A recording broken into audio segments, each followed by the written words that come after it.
മോൾ അവനോട് പറഞ്ഞതുപോലെ നിങ്ങൾ തമ്മിൽ ഒട്ടും മാച്ച് അല്ല.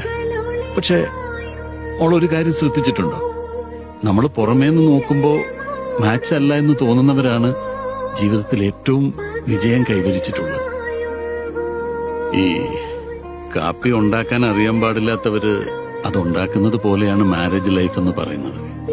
ചിലപ്പോ കടുപ്പം വല്ലാതെ അങ്ങ് കൂടും, ചിലപ്പോ തീരെ അങ്ങ് കുറഞ്ഞു പോകും. പക്ഷെ ഒരു ദിവസം എല്ലാം പാകത്തിനാവും. ആ പാകം മനസ്സിലാക്കി കഴിഞ്ഞാൽ പിന്നെ ജീവിക്കാൻ വളരെ എളുപ്പമാണ്. എവറസ്റ്റ് കൊടുമുടി ആദ്യമായി കീഴടക്കിയത് 2 പേരാ. പക്ഷെ അവര് മരിക്കുന്നത് വരെ ഒരു സത്യം പുറത്തു വിട്ടിട്ടില്ല. 2 പേരിൽ ആരാണ് ആദ്യം എവറസ്റ്റിൽ കാലുകുത്തിയതെന്ന്. അതായിരിക്കണം പാർട്ട്ണർഷിപ്പ് എന്ന് പറയുന്നത്.